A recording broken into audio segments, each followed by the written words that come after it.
보험금의 부조금까지 생각보다 짭짤한데 아쉽다. 몇 번 더 죽어줬으면 좋겠네. 남편은 아내의 장례식 부조금을 세며 탐욕스러운 미소를 짓고 있었습니다. 어머, 반지 사이즈가 딱 맞네. 원래 내 거였던 것처럼. 정말 완벽한 전리품이야. 아내의 가장 친한 친구는 미동도 없는 아내의 결혼 반지를 빼앗아 들고 환하게 웃었습니다. 하지만 그들은 몰랐습니다. 차가운 돌덩이처럼 굳어있는 몸 안에서 한 여자가 복수의 칼날을 갈고 있었다는 사실을. 이하선이 잠들어 있는 VIP 병실 안은 섬뜩할 만큼 고요했습니다. 창밖으로 쏟아지는 봄볕이 눈부시게 하였지만 침대 위에 누운 하선의 세상은 칠흑 같은 어둠이었습니다. 가느다란 숨만 간신히 오르내릴 뿐 미동조차 없는 모습은 영락없는 식물처럼 보였습니다. 간호사가 차트를 확인하고 병실을 나가자 복도에서 두 사람의 발소리가 들려왔습니다. 문이 소리 없이 열리고 남편 박준혁과 세상에서 하선이 가장 믿었던 친구 최서희가 안으로 들어왔습니다. 준혁이 문을 닫으며 나직이 물었습니다. 갔어? 서희가 침대 쪽을 곁눈질하며 속삭였습니다. 응, 회진 시간 지났으니까 한동안은 아무도 안 와. 준혁이 침대로 다가가 아내 하선의 얼굴을 무심하게 내려다보았습니다. 눈을 감은 얼굴은 살아있을 때와 다름없이 평온했습니다. 준혁이 손을 뻗어 하선의 손목을 인형처럼 툭툭 건드렸지만 아무런 반응도 없었습니다. 이제 진짜 끝났네. 서희가 의기양양하게 가방에서 두툼한 봉투 뭉치를 꺼냈습니다. 자기야, 부의금 말이야. 어제까지 들어온 것만 해도 꽤 쏠쏠하던데? 두 사람은 보란듯이 침대 옆 소파에 앉아 돈 봉투를 펼쳐놓았습니다. 바스락거리는 지폐 소리가 하선의 귓가에 파고들었습니다. 준혁이 돈을 세며 탐욕스럽게 입맛을 다셨습니다. 5천만 원은 넘네. 이하선 이름값이 꽤 나가는데 건축상 받은 게 아주 톡톡히 효과를 보네. 서희가 계산기를 두드리며 교활하게 웃었습니다. 장례식장 비용 제일 싼 걸로 퉁쳤으니까 남는 게 장사지. 아쉽다. 몇 번 더 죽어줬으면 좋겠네. 하선은 눈을 감은 채 두 사람의 웃음소리를 듣고 있었습니다. 몸은 차가운 돌덩이처럼 굳어 있었지만 정신은 칼날처럼 시퍼렇게 살아 있었습니다. 심장이 당장이라도 터져버릴 듯 미친 듯이 날뛰었지만 겉으로는 그저 고요할 뿐이었습니다. 준혁이 돈 봉투를 정리하며 말을 이었습니다. 장례식만 끝나면 바로 명의 이전부터 해야 돼. 부동산에선 서류 준비 끝났다고 연락 왔어. 서희가 하선의 왼손을 슬쩍 잡아들었습니다. 힘없이 축 늘어진 손가락에서 결혼 반지가 유난히 반짝였습니다. 서희는 망설임 없이 반지를 빼내 자신의 손가락에 끼워 보았습니다. 어머, 사이즈가 딱 맞네. 원래 내 거였던 것처럼. 준혁이 그런 서희의 손을 애틋하게 잡았습니다. 이까짓 게 뭐라고. 내가 다이아 더 큰 걸로 해줄게. 그래도 이건 좀 특별하잖아. 하선이한테서 뺏어온 전리품으로. 전리품이라니. 서희야, 전리품은 나 하나로 부족해? 당연히 자기가 내 최고의 전리품이지. 서희가 반지가 끼워진 손을 이리저리 돌리며 황홀한 표정을 지었습니다. 준혁이 서희의 허리를 바싹 끌어당기며 속삭였습니다. 통장에서 현금은 미리 빼뒀어. 나머지도 이틀 안에 싹 다 정리할 거야. 보험금은? 그게 제일 크잖아. 사망신고서 오늘 아침에 바로 제출했지. 빠르면 일주일 안에 나올 거야. 자그마치 3억. 서희가 눈을 동그랗게 뜨며 준혁의 어깨를 앙칼지게 툭 쳤습니다. 진짜? 와, 3억? 이하선, 죽어서도 쓸모가 있네. 하선은 보이지 않는 몸 안에서 피를 토하듯 절규했습니다. 하지만 굳게 닫힌 입술은 미세한 경련조차 일으키지 못했습니다. 뜨거운 무언가가 눈꺼풀 안쪽에서 세차게 차올랐습니다. 준혁이 마지막으로 하선을 힐끗 쳐다보며 말했습니다. 장례식장 예약 끝, 부고 문자 발송 끝. 이제 내일만 무사히 넘기면 모든 게 우리 세상이야. 서희가 보란 듯이 한숨을 쉬며 반지를 빼서 다시 하선의 손가락에 아무렇게나 끼웠습니다. 생각해보니 이 반지 좀 찝찝하긴 하네. 죽은 사람 거라고 생각하니까. 그래, 잘 생각했어. 내가 더 큰 걸로 사준다니까. 자기야, 그래도 가끔은 좀 미안한 거 있지. 나한테 진짜 친자매처럼 잘해줬는데. 준혁이 코웃음을 쳤습니다. 지금 와서 착한 척은. 이 판 누가 먼저 짜자고 했는지 벌써 잊었어? 나도 알아. 그냥 해보는 소리지. 바로 그때 하선의 눈가에서 투명한 눈물 한 줄기가 또르르 흘러내렸습니다. 뺨을 타고 베개 위로 떨어진 눈물이 작은 얼룩을 남겼습니다. 서희가 그것을 보고 질겁하며 몸을 떨었습니다. 어머, 자기야, 저거 눈물. 준혁이 하선의 얼굴을 들여다보고는 아무렇지 않게 서희의 어깨를 감싸 안았습니다. 반사작용이야. 의사가 그랬잖아. 식물인간도 가끔 눈물 흘린다고. 아무 의식 없어. 정말이지? 당연하지. 뇌파 검사까지 싹 다 했는데 깨어날 확률 제로래, 제로. 준혁이 서희를 이끌고 병실을 나섰습니다. 차가운 정적 속에 홀로 남겨진 하선이 천천히 눈을 떴습니다. 천장의 형광등 불빛이 송곳처럼 눈을 찔렀습니다. 눈물은 멈추지 않고 흘러내렸지만 닦아낼 손가락 하나 움직일 수 없었습니다. 하선의 텅 빈 시선이 천장에 머문 채 멈춰 있었습니다. 그 순간 눈앞에 1년 전 가장 빛나던 순간이 파노라마처럼 펼쳐졌습니다. 호텔 대연회장은 수천 개의 크리스탈로 이루어진 샹들리에 불빛으로 대낮처럼 밝았습니다. 무대 위 대형 스크린에는 하선이 설계한 건축물들이 차례로 비쳤습니다. 사회자가 마이크를 들고 벅찬 목소리로 하선의 이름을 외쳤습니다. 올해의 건축상 영광의 주인공은 이하선 씨입니다. 천장이 떠나갈 듯한 박수 소리가 터져 나왔습니다. 하선은 눈부신 은색 드레스를 입고 여신처럼 무대 위로 올라갔습니다. 트로피를 받아든 하선의 손이 벅찬 감격으로 가볍게 떨렸습니다. 이 자리에 서기까지 정말 많은 분의 도움이 있었습니다. 늘 저를 믿고 응원해준 가족들에게 이 영광을 돌립니다. 객석에 앉은 준혁이 기계적으로 박수를 쳤습니다. 손바닥은 부딪혀 소리를 냈지만 얼굴에는 어떤 표정도 없었습니다. 무대를 바라보는 준혁의 손끝이 알아챌 수 없을 만큼 미세하게 떨리고 있었습니다. 그 옆자리에 서희는 숨을 죽인 채 무대 위 하선에게 시선을 고정했습니다. 조명을 받아 찬란하게 빛나는 은색 드레스, 고고한 목선 위에서 반짝이는 진주 목걸이, 그리고 세상의 모든 영광을 담은 듯한 트로피까지. 서희는 홀린 듯 하선의 모든 것을 눈에 담으며 무의식적으로 자신의 무릎 위에 놓인 낡은 가방끈을 비틀어 주었습니다.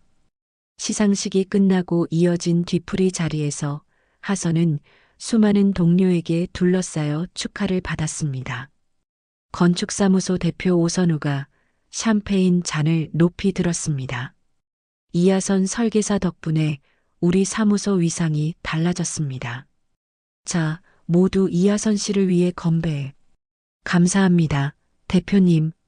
하선이 행복한 표정을 지으며 잔을 부딪혔습니다. 준혁은 인파 속에서 조용히 빠져나와 화장실로 향했습니다. 세면대 거울 속에 비친 자신의 얼굴은 얼음장처럼 차가웠습니다. 준혁은 수도꼭지를 틀어 세차게 얼굴을 씻었습니다. 턱 끝으로 물방울이 뚝뚝 떨어졌지만 거울 속 자신을 향한 싸늘한 시선은 거두지 않았습니다. 한편 하선이 잠시 자리를 비운 사이 서희는 테이블 위에 놓인 트로피로 조심스럽게 다가갔습니다. 주변을 힐끗 살핀 서희는 트로피를 살며시 들어 올렸습니다. 생각보다 묵직한 무게가 손바닥에 고스란히 전해졌습니다. 서희는 트로피를 이리저리 돌려보며 그 무게를 가늠했습니다. 자신은 평생 가질 수 없을지도 모를 영광의 무게였습니다. 또 다른 기억이 수면 위로 떠올랐습니다. 불과 한 달 전 하선의 집 거실은 웃음소리로 가득했습니다. 바닥에 펼쳐진 보드게임판 주위로 준혁과 하선, 서희와 딸 아영이가 옹기종기 모여 앉아 있었습니다. 아영이가 마지막 주사위를 던져 말을 옮겼습니다. 와, 내가 이겼다. 8살 아영이가 두 팔을 번쩍 들며 환호성을 질렀습니다. 서희가 마치 자기 일처럼 기뻐하며 아영이를 번쩍 안아 올려 빙글빙글 돌렸습니다. 세상에, 우리 아영이 정말 천재 아니야? 어떻게 이렇게 잘할까? 아영이가 까르르 웃으며 서희의 목을 꼭 껴안았습니다. 서희 이모 최고. 이모랑 또 할래요. 그럼 우리 아영이가 하자면 이모는 100번도 더 하지. 하선은 그 모습을 바라보며 서희의 손을 꼭 잡았습니다. 서희야, 정말 고마워. 네가 아영이를 이렇게 잘 챙겨주니 내가 마음 놓고 일할 수 있잖아. 서희가 아영이를 내려놓으며 하선을 올려다보았습니다. 언니, 그런 소리 마. 아영이가 언니 닮아서 이렇게 예쁜데 누가 안 좋아하겠어? 준혁이 게임판을 정리하며 흐뭇하게 말했습니다. 맞아. 서희 덕분에 우리 집 분위기가 확 살았어. 네 사람은 소파에 나란히 앉아 텔레비전을 켰습니다. 어느새 아영이는 서희의 무릎을 베고 스르르 눈을 감았습니다. 서희는 잠든 아영이의 머리를 제 아이인 양 오랫동안 부드럽게 쓰다듬었습니다. 다시 현실로 돌아온 하선의 눈동자에 희미한 빛이 어렸습니다. 병실 창밖으로 칠흑 같은 밤이 깊어지고 있었습니다. 의료진의 마지막 순회가 끝나고 복도의 불이 모두 꺼지자 하선의 진짜 싸움이 시작되었습니다. 하선은 온 힘을 다해 오른손 검지손가락에 모든 신경을 집중했습니다. 제발, 제발 움직여. 간절한 명령을 수없이 되뇌었지만 손가락은 여전히 돌처럼 굳어 있었습니다. 하루, 이틀, 일주일, 시간은 속절없이 흘렀습니다. 하선은 매일 밤 아무도 모르게 자신과의 사투를 벌였습니다. 한 달이 지난 어느 칠흑 같은 밤, 마침내 하선의 검지손가락 끝이 파르르 떨렸습니다. 1cm도 채 되지 않는 기적 같은 움직임이었습니다. 하선의 눈에서 뜨거운 눈물이 주체할 수 없이 흘러내렸습니다. 2달째가 되자 손목을, 그 다음엔 팔꿈치를 조금씩 움직일 수 있게 되었습니다. 하지만 하선은 여전히 깊은 잠에 빠진 식물인간 행세를 했습니다. 석 달째 되던 날 오후 준혁과 서희가 병실에 들이닥쳤습니다. 서희는 새하얀 봉투를 하선의 얼굴 앞에서 흔들어 보였습니다. 짜잔, 우리 청첩장 나왔어. 예쁘지? 준혁이 봉투에서 청첩장을 꺼내 보란 듯이 펼쳤습니다. 다음 주 토요일, 강남에서 제일 비싼 호텔로 잡았어. 내 덕분에. 서희가 침대 곁으로 다가와 하선의 손을 장난감처럼 툭툭 쳤습니다. 언니, 우리 결혼해. 언니가 하늘에서라도 축복해줘야 해. 알았지? 준혁이 그런 서희의 어깨를 사랑스럽게 감싸 안았습니다. 요즘 아영이가 서희더러 엄마라고 부르잖아. 이제 아주 착 달라붙어서 떨어지질 않아.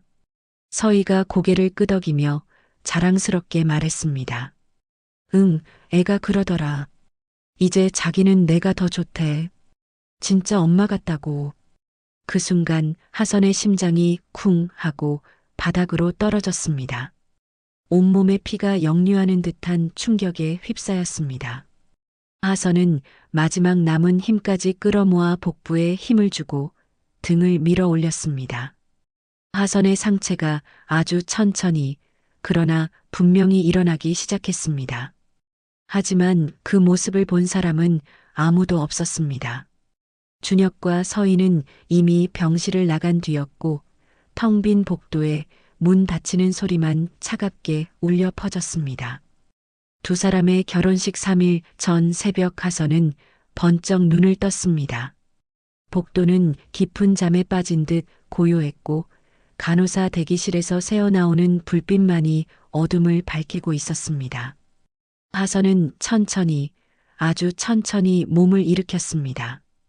다리가 사시나무처럼 떨렸지만 하선은 이를 악물고 버텼습니다. 조금만 더. 벽을 짚고 한 걸음, 또 한 걸음, 고통스러운 걸음을 옮겼습니다. 복도 끝 직원 탈의실 문이 다행히 열려 있었습니다.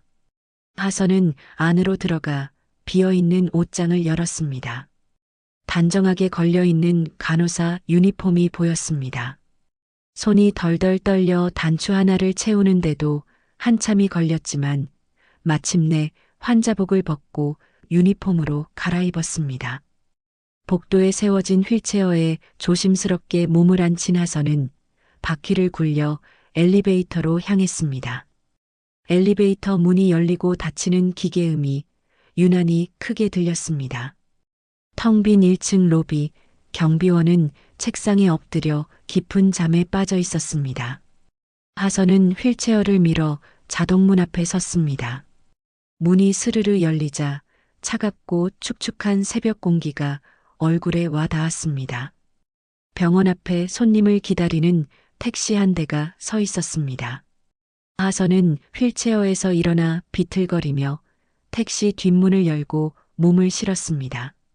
백미러로 하선을 본 택시 기사가 물었습니다. 어디로 모실까요? 하선은 떨리는 손으로 핸드폰을 꺼내 익숙한 주소를 화면에 띄웠습니다. 자신의 집 주소였습니다. 그리고 석 달 만에 처음으로 목소리를 냈습니다. 여기로 가주세요. 목소리는 심하게 갈라졌지만 그것은 분명 세상으로 나온 하선의 첫 외침이었습니다. 택시가 미끄러지듯 출발했습니다. 창밖으로 아직 잠에서 깨지 않은 도시의 풍경이 빠르게 스쳐 지나갔습니다. 하선은 피가 나도록 주먹을 꽉 쥐었습니다. 손톱이 손바닥을 파고드는 아픔보다 더한 결심이 하선의 눈에서 불타오르고 있었습니다. 결혼식 이틀 전 아침 하선의 집은 주인을 잃은 채 서늘한 공기만 감돌았습니다. 하지만 2층 안방 드레스룸에서는 덜그럭거리는 소리가 울리며 그 정적을 깨뜨리고 있었습니다. 서희가 순백의 웨딩드레스를 꺼내 들고 거울 앞에 섰습니다. 마치 제 옷이었던 것처럼 드레스를 몸에 대어보고 고개를 이리저리 돌려가며 거울 속 자신의 모습에 흡족해 했습니다. 서희의 입가에서 나지막한 속삭임이 새어나왔습니다. 그래, 완벽해. 이걸 보라고. 나한테 더 잘 어울리잖아. 서희는 거침없이 드레스를 입고 익숙하게 지퍼를 올렸습니다. 거울 속에 비친 타인의 행복을 훔쳐 입은 자신의 모습을 보며 승자의 미소를 지었습니다. 서희는 서랍장을 열어 하선이 결혼식 때 썼던 베일과 티아라를 꺼내 들었습니다. 망설임 없이 티아라를 머리에 얹고 베일을 늘어뜨리자 거울 속에는 완벽한 신부의 모습이 서 있었습니다. 그때 문이 열리고 준혁이 벨벳 상자를 손에 든 채 들어왔습니다. 서희가 돌아보며 요염하게 웃었습니다. 자기야, 나 어때? 언니보다 예뻐? 준혁이 다가와 서희의 뒤에 서서 거울 속 두 사람의 모습을 바라보았습니다. 상자를 열어 눈부신 다이아몬드 목걸이를 꺼낸 준혁이 서희의 목에 직접 걸어주며 속삭였습니다. 비교가 되나? 하선이는 너한테 명함도 못 내밀지. 서희가 차가운 다이아몬드를 만지작거리며 거울을 들여다보았습니다. 이거 꽤 비싸 보이는데? 네가 이 모든 걸 가질 자격 충분해. 준혁이 서희의 어깨에 입을 맞추자 서희가 준혁의 손을 잡아 끌었습니다. 자기야, 오늘 밤은 이 방에서 자고 싶어. 준혁의 눈이 순간 흔들렸습니다. 하선이 방에서? 서희가 당연하다는 듯이 대답했습니다. 왜? 싫어. 이제부터는 내 방이 될 곳이잖아. 두 사람은 손을 맞잡고 침실로 들어갔습니다. 침대 머리맡 액자 속에서 하선과 준혁이 행복하게 웃고 있었습니다. 준혁은 그 액자를 들어 아무렇게나 뒤집어 엎었습니다. 다음 날 아침 복도를 지나던 아영이는 활짝 열린 엄마의 방문을 보았습니다. 안을 들여다보니 서희가 침대에 앉아 우아하게 머리를 빗고 있었습니다. 아영이가 문 앞에 우뚝 멈춰 섰습니다. 서희 이모, 왜 엄마 방에 있어요? 서희가 돌아보며 세상에서 가장 상냥한 서희를 지었습니다. 아영아, 이리 와. 이제부터 이 방은 이모가 같이 쓰는 방이야. 하지만 여기는 엄마 방인데. 응, 엄마 방이었지. 그런데 엄마는 하늘나라로 멀리 여행 갔잖아. 그래서 이제부터는 이모가 우리 아영이의 엄마가 되어주기로 했어. 아영이가 혼란스러운 얼굴로 고개를 갸웃거렸습니다.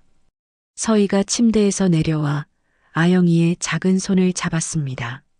자, 이리 와봐. 아영이랑 이모가 이 방을 더 예쁘게 꾸며볼까? 서희는 아영이를 이끌고 거실로 나가 벽에 걸린 하선의 사진들을 하나씩 떼어내기 시작했습니다. 환하게 웃던 가족 사진, 아영이를 품에 꼭 안고 있던 사진, 빛나는 트로피를 들고 있던 사진까지. 서희는 그 모든 추억을 상자에 담아 창고 구석에 처박았습니다. 그리고는 새로 뽑아온 사진을 액자에 끼웠습니다. 짠! 이제 새로운 사진을 걸어야지. 서희와 아영이가 놀이공원에서 찍은 사진이 하선의 자리를 대신했습니다. 하지만 그 순간 아영이의 표정이 딱딱하게 굳었습니다. 엄마 사진은 왜 다 치워요?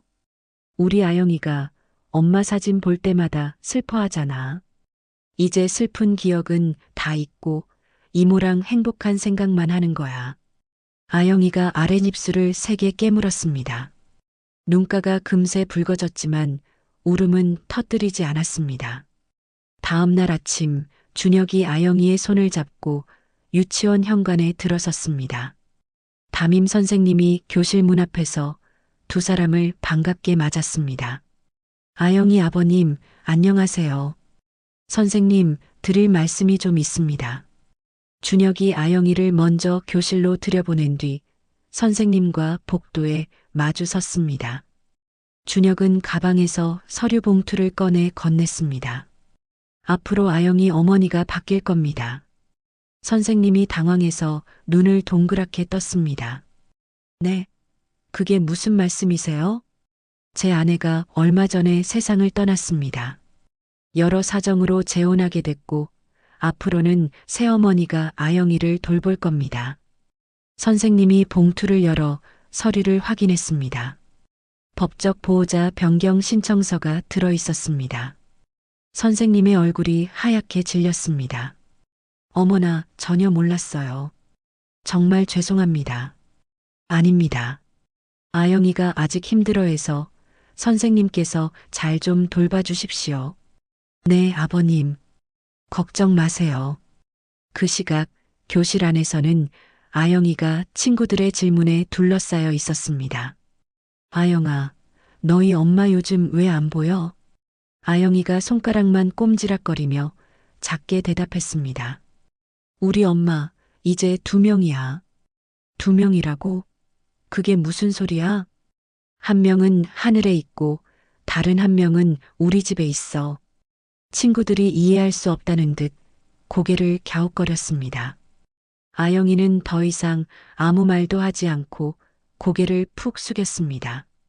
그날 오후 하선이 탄 택시가 집 근처 골목에 멈춰 섰습니다. 휠체어를 힘겹게 끌고 내린 하선은 담장을 따라 아주 천천히 나아갔습니다. 담장 틈새로 한때는 자신의 세상이었던 정원이 보였습니다. 그리고 그 정원 한가운데 서희가 서 있었습니다.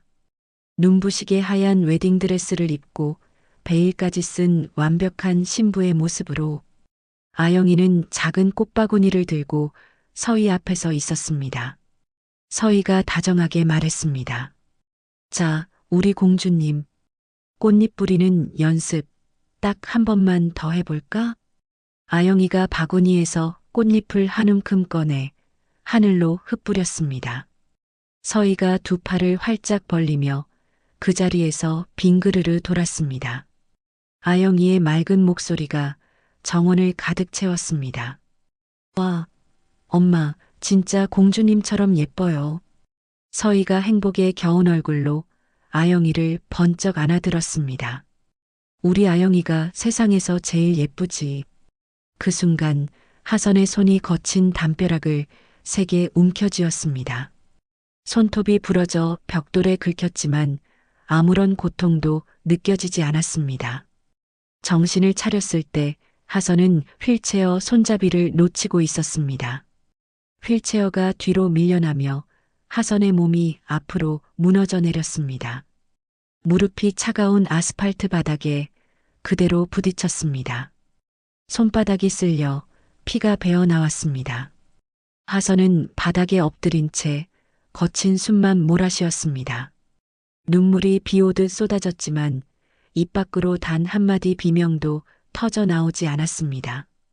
다음 날 오후 하선은 휠체어를 밀어 유치원 앞에 도착했습니다. 교문 맞은편 나무 그늘 아래 하선은 숨을 죽이고 딸을 기다렸습니다. 하원 시간이 되자 아이들이 제잘거리며 교문을 나섰습니다. 마침내 분홍색 가방을 맨 아영이가 모습을 드러냈습니다.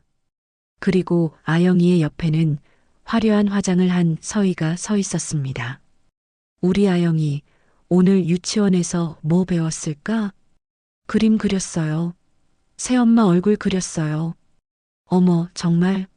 이따 집에 가서 꼭 보여줘야 해. 아영이가 서희의 손을 잡고 깡충깡충 뛰었습니다. 그 모습을 본 하선이 휠체어 바퀴를 굴려 앞으로 나아갔습니다. 아영이에게 자신의 딸에게 다가가야만 했습니다. 아영아. 하선의 목에서 갈라진 목소리가 겨우 새어나왔습니다. 아영이가 소리가 나는 쪽으로 고개를 돌렸고 두 사람의 눈이 마주쳤습니다. 바로 그 순간 서희가 하선을 발견하고는 얼굴이 새하얗게 굳었습니다. 서희는 비명을 지르며 아영이를 재빨리 자신의 등 뒤로 숨겼습니다. 누구세요? 당장 보안요원 불러주세요. 유치원 경비원이 황급히 달려왔습니다. 서희가 하선을 손가락으로 가리키며 악을 썼습니다. 저 이상한 사람이 자꾸 우리 애한테 접근해요. 어떻게 좀 해주세요. 경비원이 하선의 앞을 막아섰습니다. 아주머니, 여기서 이러시면 안 됩니다. 하선이 입을 열었지만 목구멍이 꽉 메어 아무 소리도 나오지 않았습니다. 애타는 손을 뻗어 아영이를 가리켰지만 경비원은 하선의 팔을 거칠게 잡아 끌었습니다. 빨리 여기서 나가세요. 경찰 부르기 전에. 하선은 속수무책으로 밀려났습니다. 그 사이 서희는 아영이를 안아들고 번개처럼 차에 올라탔습니다. 차 문이 굳게 닫히고 엔진 소리와 함께 차는 멀어져 갔습니다. 하선은 멀어지는 차의 뒷모습을 보며 피가 나도록 주먹을 쥐었습니다. 깊은 밤이 내린 공원은 적막했습니다. 하선은 차가운 벤치에 홀로 앉아 있었습니다. 희미한 가로등 불빛 아래 무릎 위에 놓인 낡은 신문지가 힘없이 펄럭였습니다. 칼날 같은 밤바람이 불어오자 하선은 얇은 옷깃을 여미며 몸을 잔뜩 움츠렸습니다. 손가락 끝이 얼어붙는 것 같았지만 그 자리를 떠날 수 없었습니다. 하선의 머릿속은 복잡한 계획으로 가득 찼습니다. 박준혁과 최서희가 자신을 이 세상에서 지워버렸다는 증거를 찾아야 했습니다. 허위로 작성된 사망신고서, 빼돌린 통장 내역, 멋대로 처분한 재산 기록까지 그 모든 것을 되찾아야 했지만 어디서부터 어떻게 시작해야 할지 막막하기만 했습니다. 하선은 고개를 들어 무거운 밤하늘을 올려다보았습니다. 자신을 비춰줄 별은 단 하나도 보이지 않았습니다. 결혼식 당일 오전 하선은 마지막 희망을 안고 경찰서 민원실에 들어섰습니다. 창구 직원이 무심한 표정으로 물었습니다. 어떻게 오셨습니까? 신고하러 왔습니다. 제가 법적으로 죽은 사람이 되어 있습니다. 직원이 황당하다는 표정으로 하선을 쳐다보았습니다. 네, 그게 무슨 말씀이시죠? 남편이 제 사망 신고를 허위로 제출했습니다. 제발 확인 좀 해주세요. 직원이 마지못해 컴퓨터 자판을 두드렸습니다. 성함이랑 주민등록번호 말씀해 보세요. 하선이 또렷하게 자신의 정보를 말했습니다. 직원이 화면을 들여다보더니 고개를 갸웃거렸습니다. 전산상으로 사망 처리가 되신 게 맞네요. 3달 전에요. 그게 조작된 거라고요. 제가 이렇게 멀쩡히 살아있잖아요. 결국 경찰관까지 불려오는 소동이 벌어졌습니다. 신분증 있으십니까? 없습니다. 남편이 전부 가져갔습니다. 그럼 지문 인식 한번 해보시죠. 하선이 지문 인식기에 손가락을 댔지만 기계에서는 정보 없음이라는 차가운 경고음만 울렸습니다. 경찰관이 깊은 한숨을 쉬며 말했습니다. 아주머니, 저희가 도와드릴 수 있는 게 없습니다. 정신이 많이 불안해 보이시는데 전 미치지 않았어요. 제발 제 말 좀 믿어주세요. 업무 방해입니다. 그만 나가주시죠. 하선은 결국 민원실 밖으로 힘없이 밀려났습니다. 은행에서도 마찬가지였습니다. 손님, 이 계좌는 3달 전 상속인에 의해 정상적으로 해지 처리되었습니다. 제가 한 게 아니라고요. 죄송하지만 본인 명의로 된 계좌는 현재 하나도 없습니다. 하선은 은행을 나와 인파로 가득한 거리에 우두커니 섰습니다. 자신이 이 세상에서 완벽하게 지워졌다는 것을 뼛속까지 시리게 깨달았습니다. 오후 2시 하선은 마지막 결전의 장소인 호텔 앞에 도착했습니다. 헌옷 가게에서 구한 낡은 검은 정장이 위태로워 보였습니다. 호텔 입구로 들어서려는 순간 도어맨이 앞을 막아섰습니다. 초대장 보여주시겠습니까? 초대장은 없지만 신랑을 아는 사람입니다. 죄송하지만 초대장 없이는 입장이 불가능합니다. 하선이 문을 밀고 들어가려 하자 보안 요원이 달려와 하선의 팔을 거칠게 붙잡았습니다. 여기서 뭐 하시는 겁니까? 이거 나요. 난 여기에 들어가야 할 사람이라고요. 하선이 절규했지만 보안 요원의 힘을 이길 수는 없었습니다. 바로 그때 호텔 로비 안쪽으로 순백의 웨딩드레스를 입은 서희의 모습이 보였습니다. 서희는 아영이의 손을 꼭 잡고 신부 대기실로 향하고 있었습니다. 아영아. 하선이 애타게 외쳤지만 아영이는 듣지 못한 채 문 안으로 사라졌습니다. 보안 요원이 하선을 로비 밖으로 완전히 끌어냈습니다. 하선은 바닥에 그대로 주저앉아 굳게 닫힌 호텔 입구를 멍하니 바라보았습니다. 잠시 후 하선은 이를 악물고 몸을 일으켰습니다. 호텔의 육중한 벽을 따라 돌자 구석진 곳에 굳게 닫힌 비상구가 보였습니다. 녹슨 철문 손잡이를 돌리자 삐걱거리는 소리와 함께 문이 열렸습니다. 하선은 어둡고 차가운 계단 안으로 망설임 없이 들어갔습니다. 결혼식이 한창 무르익을 무렵 호텔 로비에 오선우가 헐레벌떡 도착했습니다. 진우는 주머니를 뒤지고 가방 안을 살피며 초대장을 찾았지만 손에 잡히는 것은 없었습니다. 진우가 난감한 얼굴로 한숨을 쉬었습니다. 아무래도 사무실 책상 위에 깜빡 잊고 두고 온 모양이었습니다. 진우는 로비 직원에게 사정을 설명하려다 우선 화장실부터 다녀오기로 했습니다. 복도를 걷던 진우의 귓가에 비상구 쪽에서 새어나오는 희미한 신음소리가 들렸습니다. 진우가 무심코 비상구 문을 열고 안을 들여다보는 순간 계단 참에 쓰러져 있는 사람의 형체를 발견했습니다. 진우는 급히 계단을 내려가 쓰러진 사람에게 다가갔습니다. 검은 정장을 입은 여자가 벽에 기댄 채 위태롭게 숨을 몰아쉬고 있었습니다. 진우가 여자의 얼굴을 확인하는 순간 심장이 멎는 듯 했습니다. 하선 씨? 진우의 목소리가 믿을 수 없다는 듯 심하게 떨렸습니다. 하선이 아주 천천히 고개를 들었습니다. 핏기 하나 없이 창백한 얼굴, 퀭하게 들어간 눈, 바싹 마른 입술. 석 달 전 아름다웠던 모습은 온데간데 없었지만 분명 이하선이었습니다. 진우가 그대로 무릎을 꿇고 하선의 어깨를 붙잡았습니다. 아니, 이게 어떻게 된 일입니까? 분명히 죽었다고. 하선이 떨리는 손을 힘겹게 들어 위층 결혼식장을 가리켰습니다. 입술이 파르르 떨렸지만 아무런 소리도 나오지 않았습니다. 진우가 하선의 팔을 잡아 일으켰습니다. 일단 여기서 이러고 있으면 안 됩니다. 어서 일어나세요.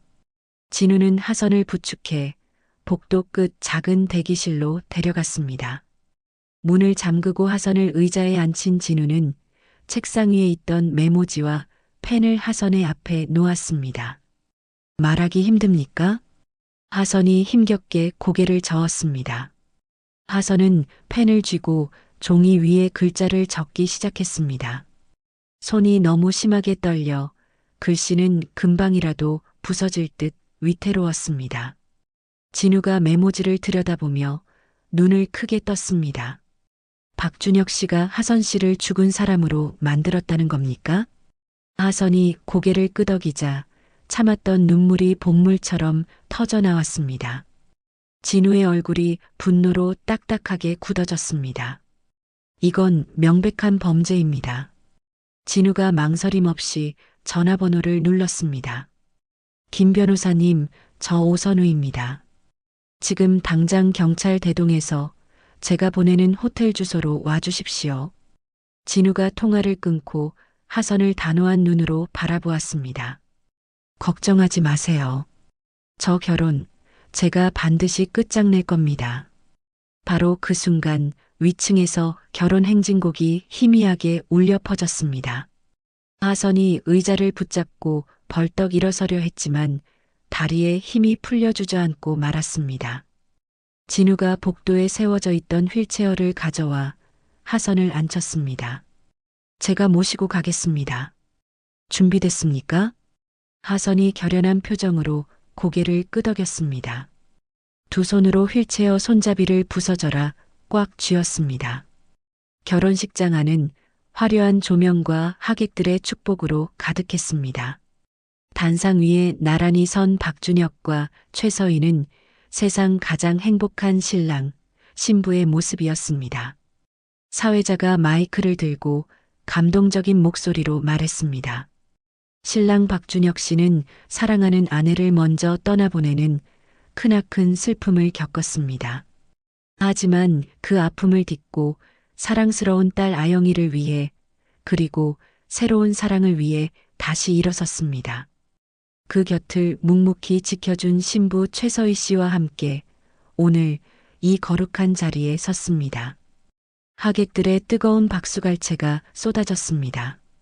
가장 앞줄에 앉은 준혁의 부모는 서희를 흐뭇하게 바라보고 있었습니다. 서희가 준혁을 보며 승리의 서희를 짓자 준혁이 서희의 손을 굳게 잡았습니다. 두 사람 서약하시겠습니까? 네. 두 사람이 한 목소리로 대답하는 순간 사회자가 반지를 가져오라는 신호를 보냈습니다. 옆문이 열리고 분홍색 드레스를 입은 아영이가 반지가 끼워져 있는 작은 쿠션을 들고 천사처럼 걸어 나왔습니다. 서희가 무릎을 꿇고 아영이의 머리를 쓰다듬었습니다. 우리 딸 정말 고마워. 아영이가 쿠션을 내밀고 준혁이 반지를 집어들려는 바로 그 순간이었습니다. 결혼식장 뒷문이 쾅 하고 거칠게 열렸습니다. 진우가 휠체어를 밀며 안으로 들어왔고 휠체어에 앉은 하선의 모습이 모든 하객의 눈에 들어왔습니다. 웅성거리는 소리가 삽시간에 퍼져나갔습니다. 서희가 하선을 보는 순간 얼굴이 새하얗게 질리다 못해 투명해졌습니다. 손에 들고 있던 부케가 바닥으로 툭 떨어졌습니다. 으악! 서희가 귀를 찢는 듯한 비명을 지르며 뒷걸음질 쳤습니다. 준혁 역시 하선을 보고는 입을 떡 벌린 채 그 자리에 얼어붙었습니다. 진우가 휠체어를 단상 쪽으로 밀고 나가며 천둥 같은 목소리로 외쳤습니다. 이하선 씨는 똑똑히 살아있습니다. 저 두 파렴치한 인간들이 이하선 씨를 죽은 사람으로 만들고 전 재산을 가로챘습니다. 하객들은 충격에 빠져 서로의 얼굴만 쳐다보았습니다. 단상 아래 아영이가 휠체어에 앉은 하선을 보았습니다. 아이의 눈이 금방이라도 터질 듯 커졌습니다. 엄마, 아영이가 홀린 듯 하선을 향해 한 발짝 다가갔습니다. 그러자 서희가 기겁하며 아영이의 팔을 낚아채 자신의 등 뒤로 숨겼습니다. 안 돼, 아영아. 저건 가짜야. 널 해치러 온 나쁜 귀신이야. 준혁이 뒤늦게 정신을 차리고 단상 아래로 뛰어내려와 경비원들을 향해 고함을 질렀습니다. 뭐하고 있어? 저것들 당장 끌어내. 그 순간 결혼식장 입구로 제복을 입은 경찰 4명이 들어왔습니다. 경찰은 망설임 없이 단상 위 준혁과 서희를 향해 걸어왔습니다. 박준혁 씨, 최서희 씨, 사망신고 허위 작성 및 재산 횡령 혐의로 긴급 체포합니다. 준혁이 뒷걸음질 치며 발악했습니다. 무슨 소리야? 내 아내는 사고로 죽었어. 이건 명백한 오해야. 서희는 경찰이 수갑을 꺼내자 준혁을 밀쳐내며 악을 썼습니다. 전 아무것도 몰라요. 다 이 남자가 시켜서 한 짓이에요. 준혁이 그런 서희를 증오에 찬 눈으로 노려보며 소리쳤습니다.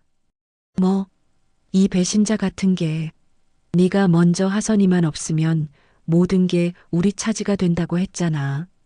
거짓말. 돈이 필요해서 언니 보험금 노린 건 당신이잖아.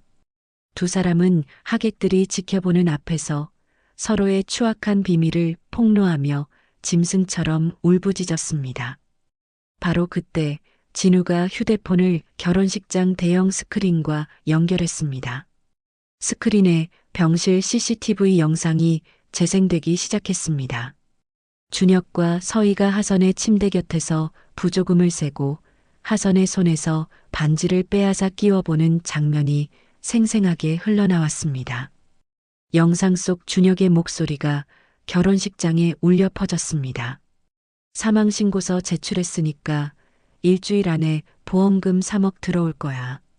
하객들은 경악을 금치 못했습니다. 준혁의 아버지가 자리에서 벌떡 일어나 단상으로 성큼성큼 걸어가 준혁의 뺨을 잇는 힘껏 내리쳤습니다. 이 천하의 몹쓸 놈. 준혁이 바닥에 나뒹굴었고 준혁의 어머니는 충격으로 가슴을 움켜쥐고 그 자리에 쓰러졌습니다. 서희가 혼란을 틈타 아영이의 손을 잡고 옆문으로 도망치려 했습니다. 그것을 본 하선이 휠체어에서 벌떡 일어섰습니다. 비틀거리면서도 딸을 향해 한 걸음, 또 한 걸음, 필사적으로 나아갔습니다. 아영아. 하선의 목에서 피를 토하는 듯한 절규가 터져 나왔습니다. 아영이가 뒤를 돌아보았습니다. 자신을 향해 걸어오는 진짜 엄마와 자신을 붙잡고 있는 가짜 엄마 사이에서 아이는 울음을 터뜨렸습니다. 아영이가 그 자리에 주저앉아 서럽게 울기 시작했습니다. 경찰이 도망치던 서희의 팔을 붙잡아 수갑을 채웠고 다른 경찰이 바닥에 쓰러진 준혁에게 수갑을 채웠습니다.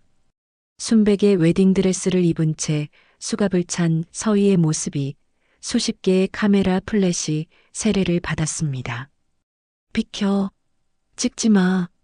경찰이 두 사람을 끌고 나가자 하객들의 야유와 비난이 쏟아졌습니다.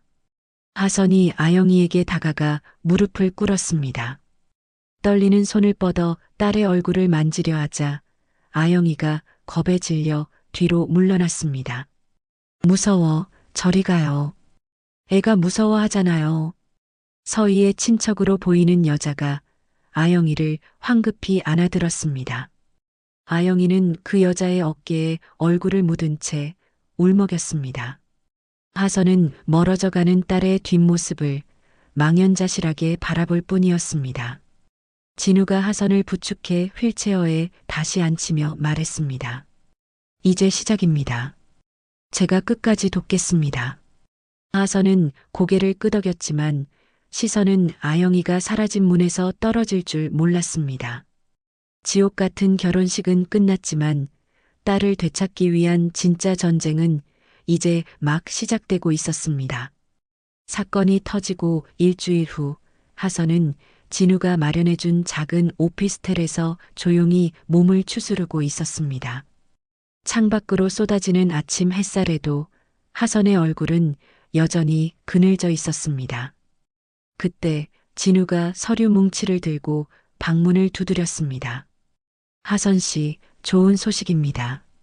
하선이 소파에서 일어나 문을 열자 진우가 안으로 들어와 서류를 탁자 위에 펼쳤습니다. 법원에서 사망신고 무효 확인 소송을 받아들였습니다.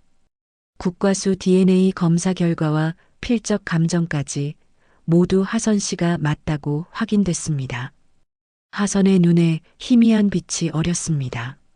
그럼 이제 저는 네, 주민등록이 복구됐습니다. 이제 하선 씨는 다시 이 세상에 살아있는 사람이 된 겁니다. 그 말을 듣는 순간 하선의 눈에서 뜨거운 눈물이 흘러내렸습니다. 진우가 조용히 티슈를 건네자 하선이 눈물을 닦으며 물었습니다. 제 집이랑 통장, 제 재산은요? 진우의 표정이 순간 어두워졌습니다. 그건 별개의 문제입니다. 이미 저들이 처분한 재산을 되찾으려면 민사소송을 따로 진행해야 합니다. 시간이 꽤 걸릴 겁니다. 하선이 고개를 끄덕였습니다. 괜찮아요. 제가 살아있다는 것만 증명되면 그럼 이제 우리 아영이 데려올 수 있는 거죠? 진우가 난처한 표정을 지었습니다. 그것도 생각보다 조금 복잡합니다. 현재 아영이는 서희의 이모가 임시 보호자로 지정되어 돌보고 있습니다. 하선의 목소리가 날카로워졌습니다. 왜요? 제가 엄마인데 왜 다른 사람이 보호자예요? 법원은 아이의 안정을 최우선으로 생각합니다.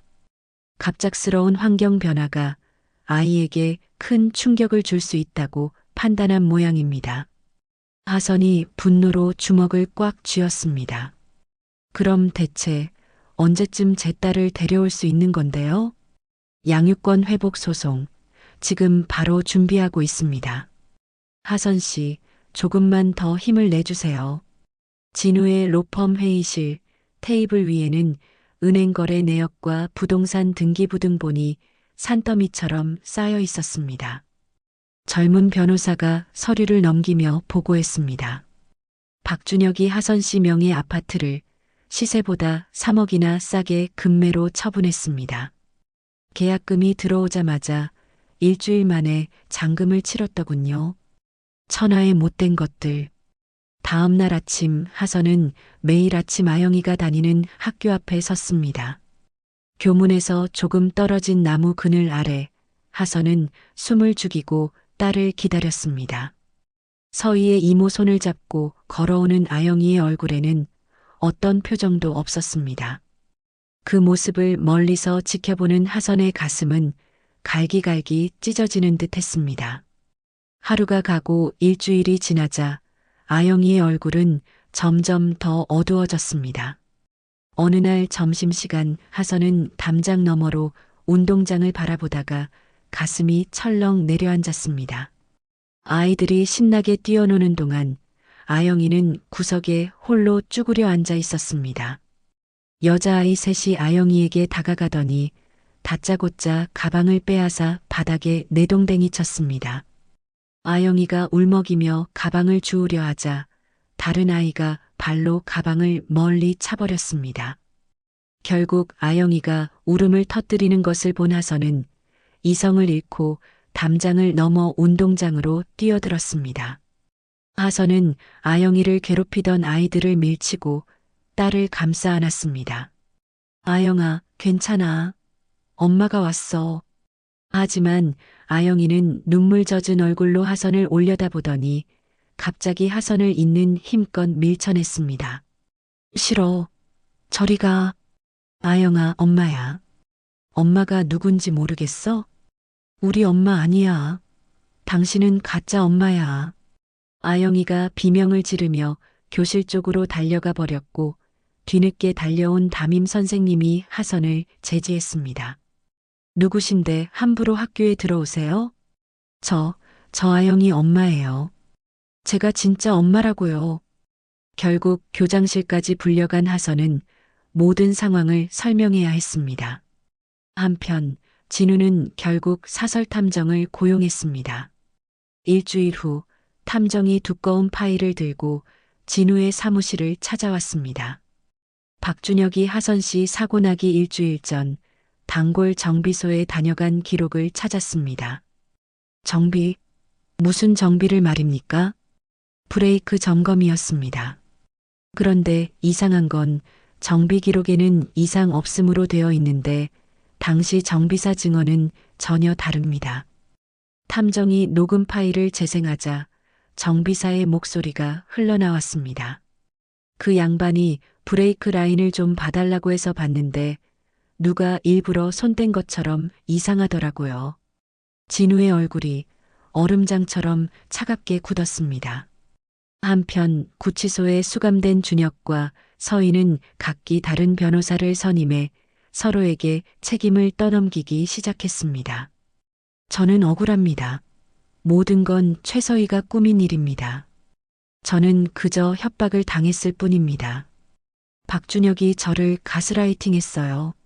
저는 사랑에 눈이 먼 피해자라고요. 두 사람은 법정에서 살아남기 위해 서로를 물어뜯을 추악한 준비를 하고 있었습니다.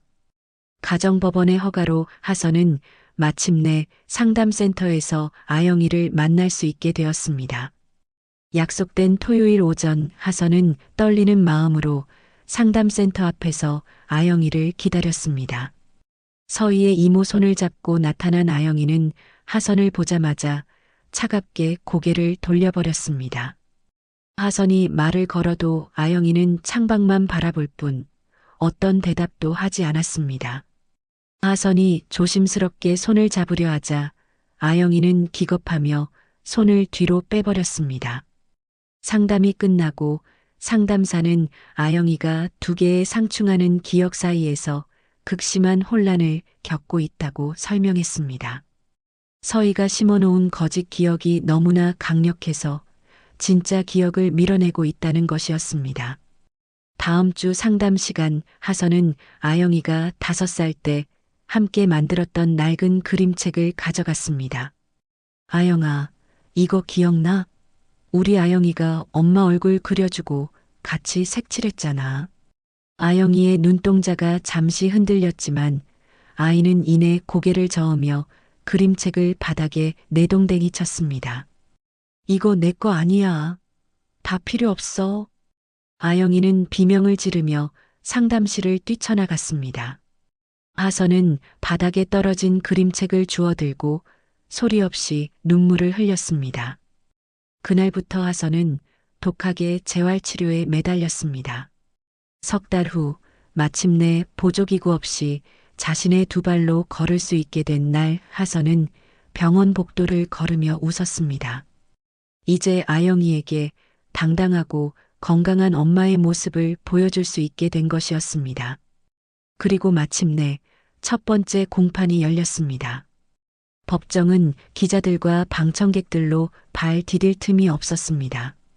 검사가 병실 CCTV 영상부터 시작해 모든 증거를 제시하자 방청석에서는 경악과 분노의 탄식이 터져 나왔습니다. 판사가 혐의 인정 여부를 묻자 준혁과 서희는 서로를 향해 고함을 지르며 자신의 죄를 부인했습니다. 그 추악한 모습은 TV 뉴스를 통해 전국에 생중계되었습니다. 마침내 세 번째 공판이 열리던 아침, 법원 앞은 이른 시간부터 취재진과 방청객들로 인산인해를 이루었습니다. 하선은 진우의 부축을 받으며 굳은 표정으로 법정 안으로 들어섰습니다.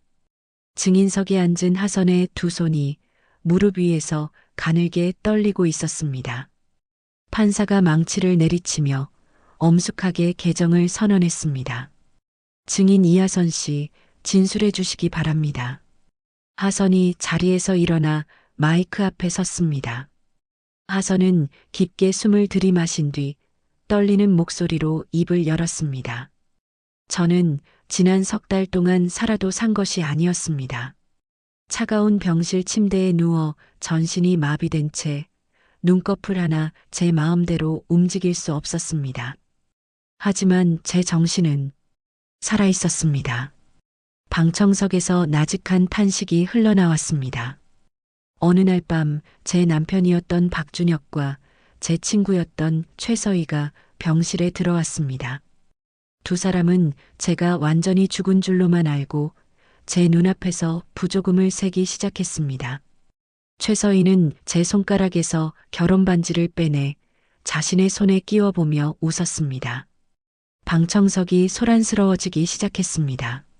하선이 흐르는 눈물을 손등으로 닦아내며 말을 이었습니다. 박준혁은 이미 제 통장에서 돈을 빼내고 제 장례식 준비를 끝냈다고 했습니다. 저는 그 모든 말을 들으며 피를 토하는 심정으로 소리를 지르려 했지만 아무 소리도 나오지 않았습니다. 재판장 안에 무거운 침묵이 내려앉았습니다.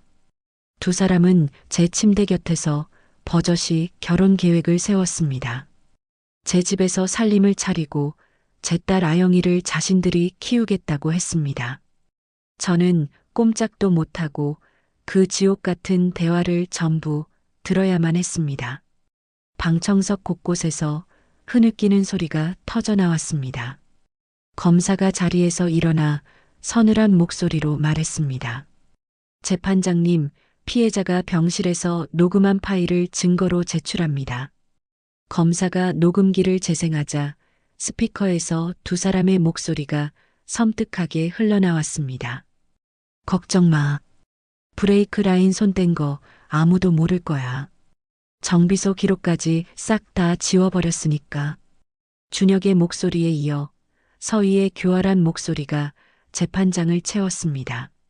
아영이한테는 매일 밤 자기 전에 엄마는 죽어서 하늘 날아갔다고, 이제 내가 진짜 엄마라고 속삭여주면 돼. 어린애들은 원래 금방 속아. 그 순간 방청석이 들끓기 시작했고 누군가 참지 못하고 소리쳤습니다. 저런 악마만도 못한 인간들. 판사가 다급히 망치를 두드려 질서를 유지했습니다. 검사가 다음 증인을 호명했습니다. 증인 김유진 씨, 증인석으로 나와 주십시오. 서희의 전 직장 동료였던 젊은 여성이 증인석에 앉았습니다.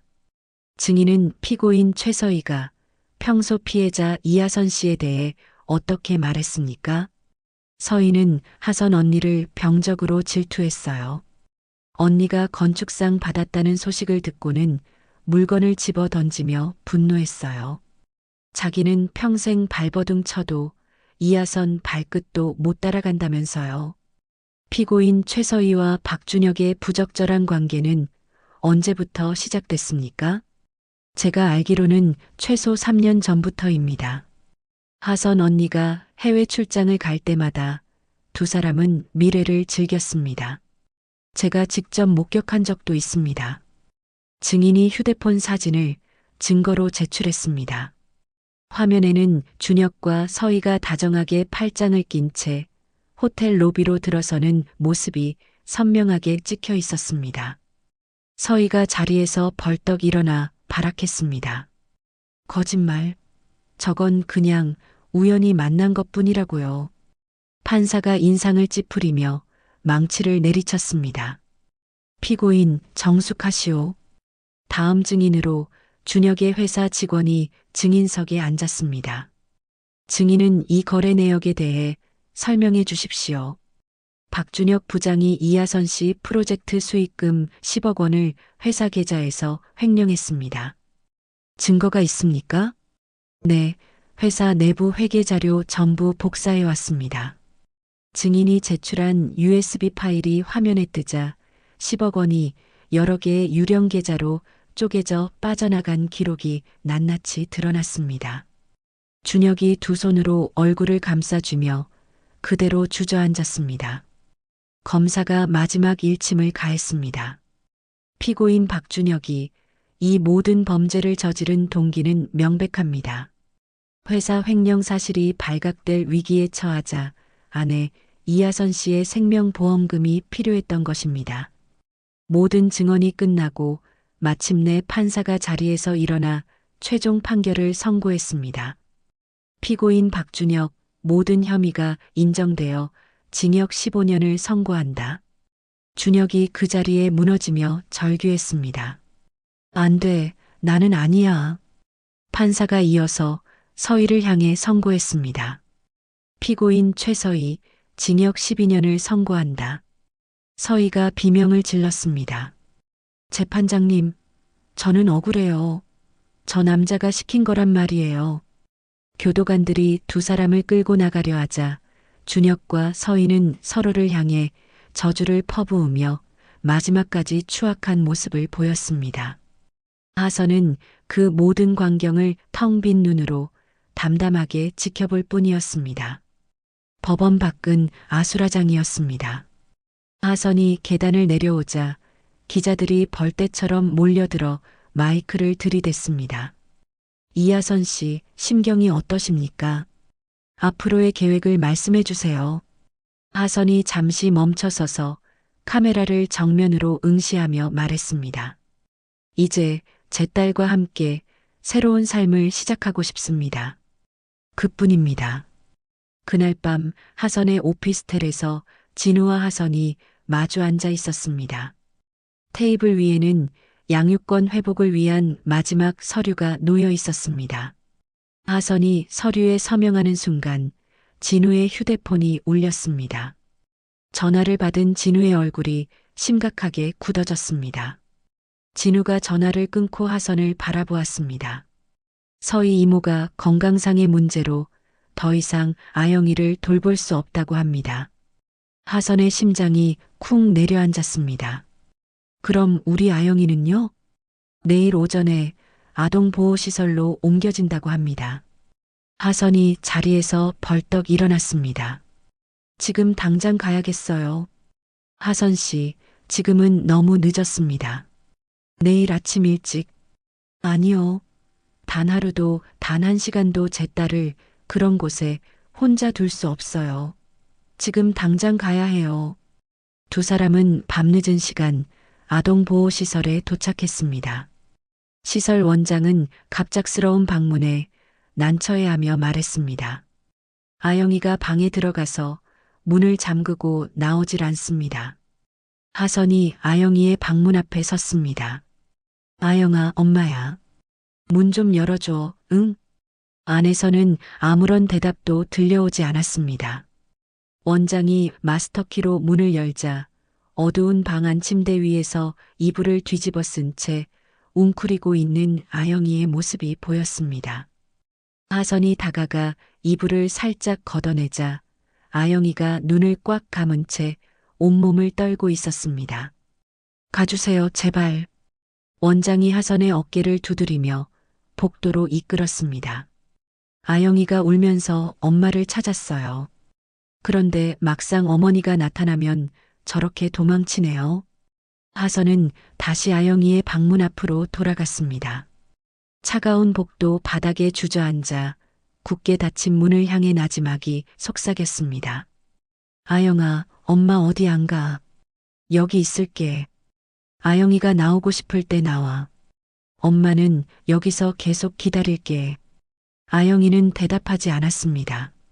하선은 그 자리에 앉아 뜬 눈으로 밤을 새웠습니다. 준혁과 서희가 수감된 지 한 달 후 하선은 마침내 법원으로부터 양육권 회복 결정을 받았습니다. 진우가 운전하는 차 뒷좌석에 하선과 아영이가 나란히 앉아 집으로 향했습니다. 하지만 차 안의 공기는 얼음장처럼 차가웠습니다. 아영이는 창밖만 멍하니 바라보며 한마디도 하지 않았습니다. 하선이 애타는 마음으로 조심스럽게 아영이의 손을 잡으려 했습니다. 아영아, 우리 이제 정말 집에 가는 거야. 엄마랑 이제 같이 사는 거야. 좋지? 하지만 아영이는 손을 빼 자신의 무릎 위에 꼭 감추며 하선의 손길을 거부했습니다. 차가 오피스텔 주차장에 도착하고 엘리베이터를 타고 7층에 내렸습니다. 하선이 현관문을 열자 아영이는 문턱에서 멈칫하며 안을 들여다볼 뿐 들어서려 하지 않았습니다.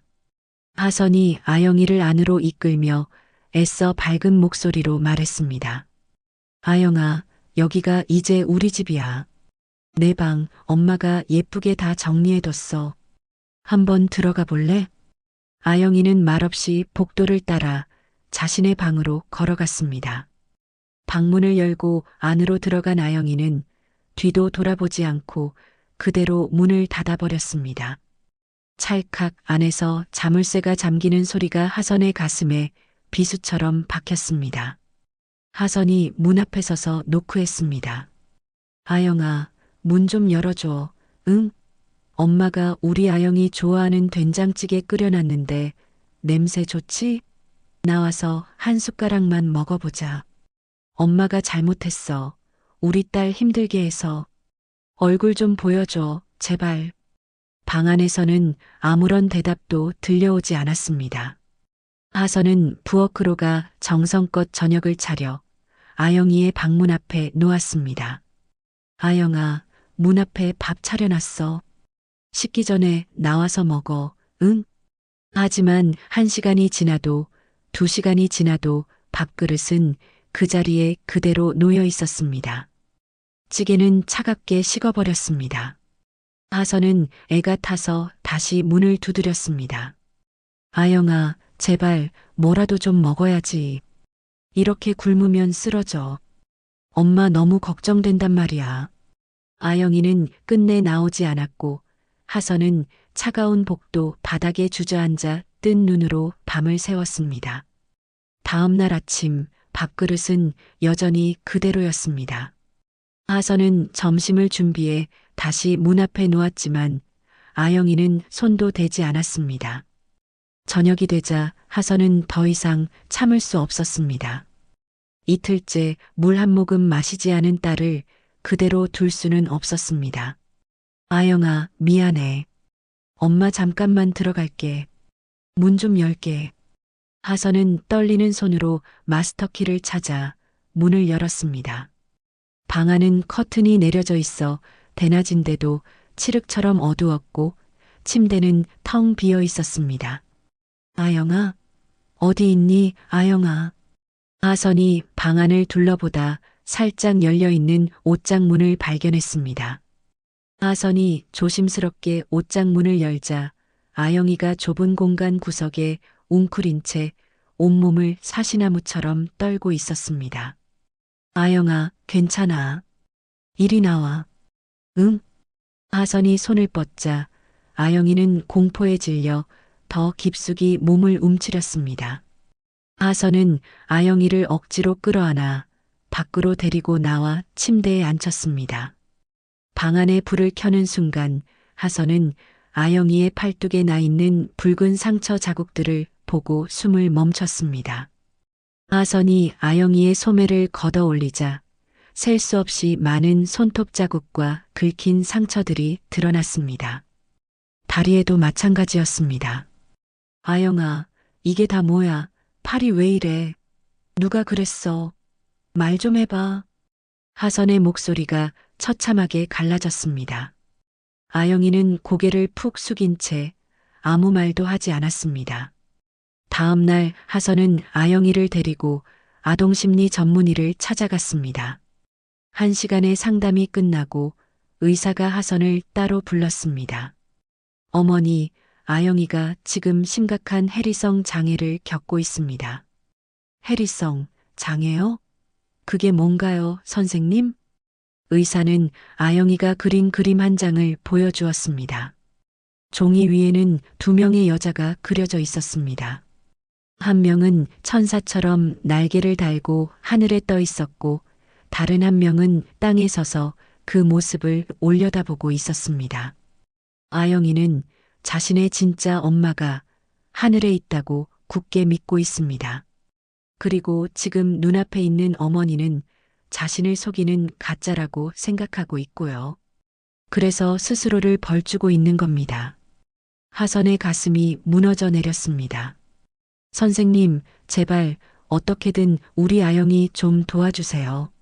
제가 뭘 어떻게 해야 아이가 저를 다시 엄마로 봐줄까요? 뭐든지 다 할 수 있어요. 장기적인 치료가 필요합니다. 그리고 절대 서두르시면 안 됩니다. 어머니께서 먼저 지치시면 안 돼요.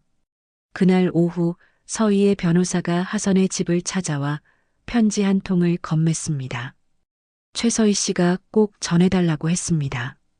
변호사가 돌아가고 하선은 떨리는 손으로 봉투를 뜯었습니다. 서희의 글씨가 악마처럼 꿈틀거렸습니다. 하선아, 감방은 생각보다 지낼 만하네. 아영이는 잘 지내? 내가 아영이한테 매일 밤 그랬거든.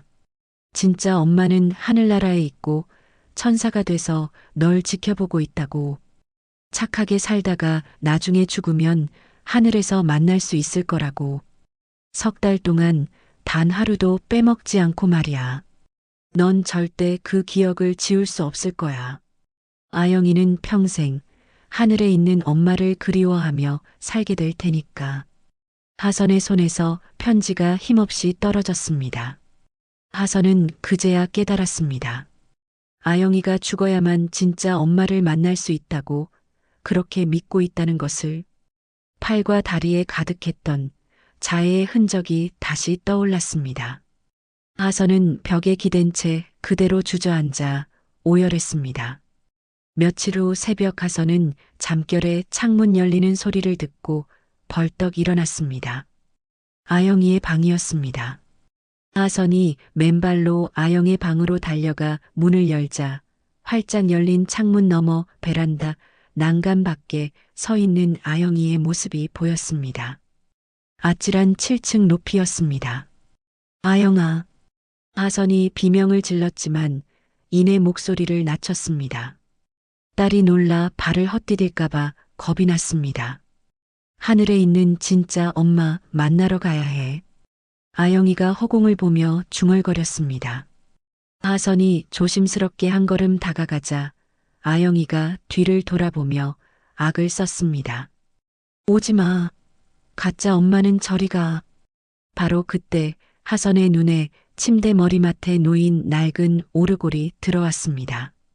하선은 천천히 오르골을 집어 태엽을 감았습니다. 익숙한 멜로디가 흘러나오자 하선은 그 멜로디에 맞춰 노래를 불렀습니다. 반짝반짝 작은 별 아름답게 비치네. 동쪽 하늘에서도 서쪽 하늘에서도. 그것은 아영이가 잠들기 전 하선이 매일 밤 불러주던 자장가였습니다. 아영이의 몸이 미세하게 떨렸습니다. 희미하게 떠오르는 기억의 조각들 속에서 아이의 눈동자가 세차게 흔들렸습니다. 엄마 목소리.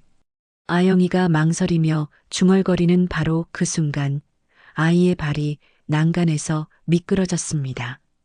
아영아. 하선은 본능적으로 베란다 난간을 뛰어넘어 추락하는 딸을 공중에서 끌어안았습니다. 그리고 추락하는 짧은 순간 하선은 몸을 비틀어 자신이 아래쪽으로 향하도록 했습니다. 쿵!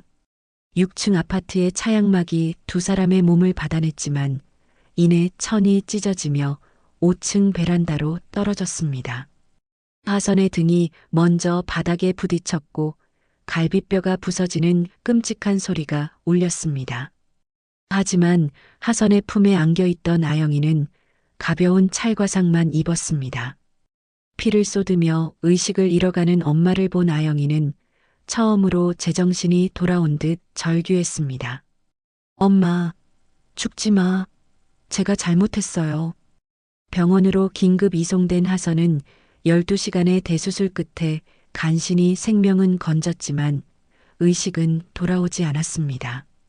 아영이는 수술실 앞에서 그리고 중환자실 유리창 너머에서 엄마의 곁을 떠나지 않고 눈물로 밤을 새웠습니다. 사흘 후 병원에 찾아온 준혁의 부모가 아영이를 데려가려 하자 아영이는 조부모에게 소리쳤습니다. 싫어요. 할머니 집 같은데 안 가요. 그리고 우리 엄마가 저를 위험하게 만든 게 아니에요. 엄마는 저를 구한 거예요. 엄마를 아프게 한 건 아빠예요. 그러니까 당장 가세요. 다시는 우리 엄마 앞에 나타나지 마세요. 일주일 후 여전히 의식이 없는 하선의 손을 꼭 잡고 아영이는 유리창에 이마를 기댄 채 속삭였습니다. 엄마, 이제 알았어. 엄마가 내 진짜 엄마인 거. 그러니까 제발 눈 좀 떠. 내가 다 잘못했어. 아영이의 뜨거운 눈물이 유리창을 타고 하염없이 흘러내렸습니다. 일주일이라는 시간이 흐른 뒤 하선의 눈꺼풀이 파르르 떨렸습니다. 하선은 아주 천천히 무거운 눈을 떴습니다. 낯선 병실의 하얀 형광등이 눈부시게 쏟아져 들어왔습니다. 목이 사막처럼 바짝 말라 있었고 온몸이 부서질 듯 쑤셨습니다.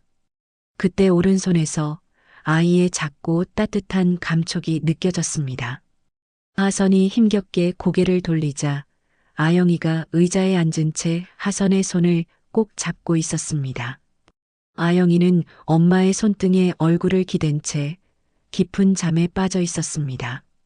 아이의 하얀 얼굴은 말라붙은 눈물 자국으로 얼룩져 있었습니다. 아영아, 하선의 목에서 모래알이 굴러가는 듯한 소리가 났습니다. 그 작은 소리에 아영이가 번쩍 눈을 떴습니다. 꿈인지 생시인지 분간이 안 되는 듯 아영이는 눈을 뜬 엄마와 시선을 맞췄습니다. 아영이의 눈이 금방이라도 터질 듯 커졌습니다. 엄마, 깨어났어. 아영이가 의자에서 벌떡 일어나 하선의 품에 와락 안겼습니다. 하선이 아직 움직이지 않는 떨리는 팔로 아영이를 힘껏 껴안았습니다. 아영이가 하선의 가슴에 얼굴을 묻고 참았던 울음을 터뜨렸습니다. 엄마, 정말 미안해요. 제가 다 잘못했어요. 제가 나빴어요. 엄마를 못 알아보고 엄마한테 가짜라고 하고. 아영아, 우리 딸, 엄마 괜찮아? 안 괜찮잖아요. 엄마가 얼마나 많이 다쳤는데 저 때문에 엄마가 이렇게 된 거잖아요. 아니야. 아영이 덕분에 엄마가 살아있는 거야. 우리 딸이 엄마를 불렀잖아. 하선이 아영이의 머리를 천천히 쓰다듬었습니다. 아영아, 엄마 좀 봐봐. 아영이가 고개를 들어 하선을 바라보았습니다. 얼굴은 눈물과 콧물로 온통 범벅이 되어 있었습니다. 이제 알잖아. 엄마가 누군지. 그걸로 된 거야. 엄마는 그거 하나면 돼. 정말 저를 미워하지 않아요? 저 때문에 엄마가 이렇게 아픈데. 응, 정말이야. 엄마는 단 한 번도 우리 아영이를 미워한 적 없어. 두 사람은 한참을 그렇게 서로를 부둥켜 안고 있었습니다.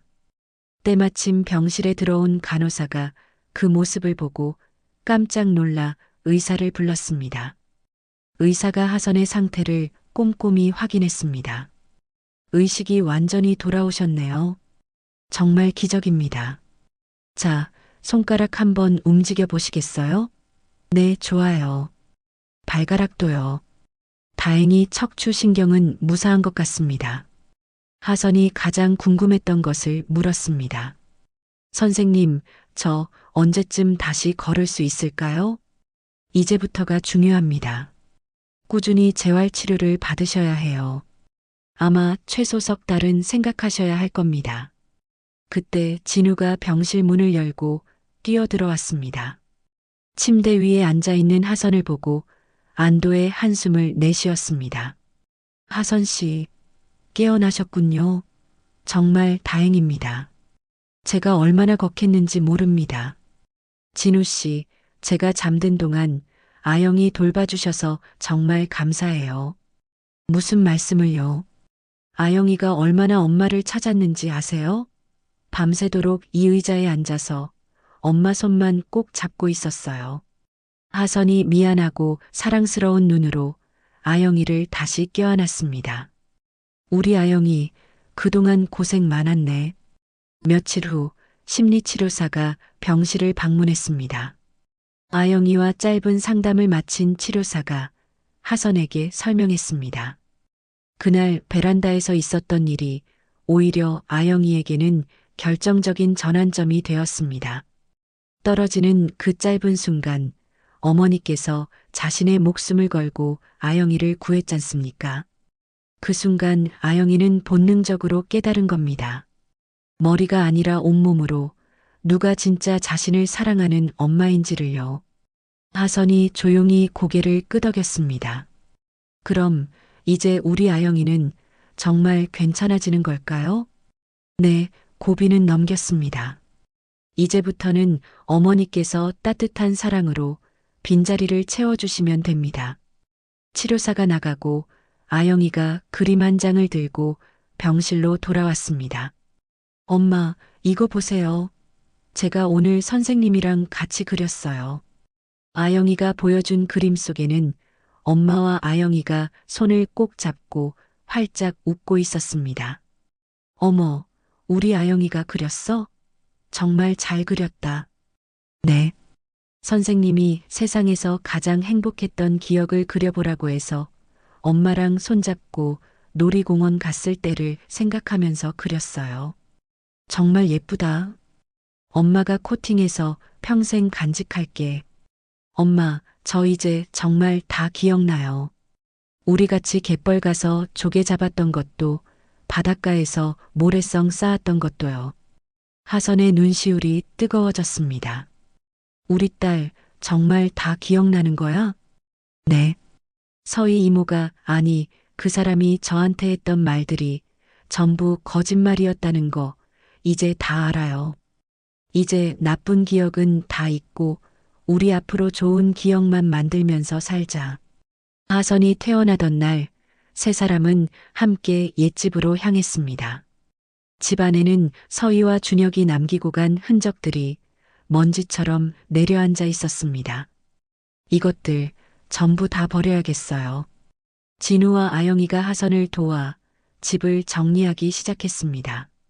그러다 아영이가 자신의 방 서랍 깊숙한 곳에서 먼지 쌓인 오르골을 찾아냈습니다. 하선이 오르골을 깨끗이 닦아 태엽을 감자 맑고 영롱한 멜로디가 흘러나왔습니다. 아영아, 이 노래 기억나?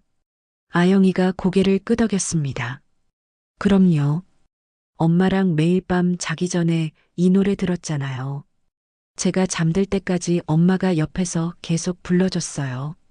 하선이 아영이를 옆에 앉히고 지난 추억들을 하나씩 꺼냈습니다. 네가 5살 때 처음으로 자전거 타던 날은 기억나? 엄마가 뒤에서 잡아준다고 약속했는데 몰래 손을 놨었잖아. 기억나요? 그래서 엄청 울었잖아요. 엄마가 약속 안 지켰다고. 근데 제가 혼자서 막 가고 있어서 깜짝 놀랐어요. 두 사람이 함께 웃었습니다. 아영이의 눈에서 다시 눈물이 흘러내렸습니다. 엄마, 제가 정말 나빴죠? 어떻게 엄마를 몰라볼 수가 있어요? 아니야, 아영아. 그건 내 잘못이 절대로 아니야. 나쁜 어른들이 우리 아영이를 속인 거지. 하지만 저는 엄마를 밀어내고 엄마한테 상처 줬어요. 하선이 아영이의 두 손을 따뜻하게 잡았습니다. 아영아, 엄마 말 잘 들어봐. 엄마는 단 한순간도 우리 아영이를 탓한 적 없어. 그냥 우리 딸이 다시 엄마한테 돌아와줘서 너무 고맙고 행복할 뿐이야. 알겠지? 정말이요? 정말이야. 엄마는 우리 아영이를 세상에서 제일 사랑해. 아영이가 하선의 품에 깊이 안겼습니다. 엄마 사랑해요. 저도 엄마를 세상에서 제일 많이 사랑해요. 일주일 후 진우가 새 집 열쇠를 하선에게 건넸습니다. 크지는 않지만 두 분이서 새롭게 시작하기에는 충분할 겁니다. 햇볕도 잘 들고 아영이 학교도 가까워요. 진우 씨, 정말 감사해요. 이렇게까지 해주시면 제가 이 은혜를 어떻게 다 갚아야 할지 모르겠어요. 갚으라고 드리는 거 아닙니다. 그냥 하선 씨와 아영이가 이제는 정말 행복했으면 좋겠다는 마음뿐입니다. 진우의 얼굴이 살짝 붉어졌습니다. 세 사람은 함께 이사를 했습니다. 아영이는 자신의 방의 인형들을 정리하며 밝게 웃었고 침대 옆 선반 가장 좋은 자리에 오르골을 올려놓았습니다. 그날 밤 교도소에서 준혁이 보낸 접견 신청서가 도착했습니다. 하선은 편지를 펼쳐보지도 않고 갈갈이 찢어 쓰레기통에 버렸습니다. 며칠 뒤 도착한 서희의 편지 역시 같은 곳으로 향했습니다. 하선은 과거를 완전히 끊어내기로 결심했습니다. 한 달 후 아영이가 다시 학교에 복학했습니다. 하교 시간에 교문 앞에서 기다리던 하선은 친구 2명과 제잘거리며 걸어 나오는 아영이를 보았습니다. 하선을 발견한 아영이가 달려와 품에 안겼습니다. 엄마, 오늘 학교 진짜 재밌었어요. 민지랑 서연이랑 점심시간에 같이 밥 먹고 숨바꼭질도 했어요. 하선은 다시 웃음을 찾은 딸의 모습을 보며 안도했습니다.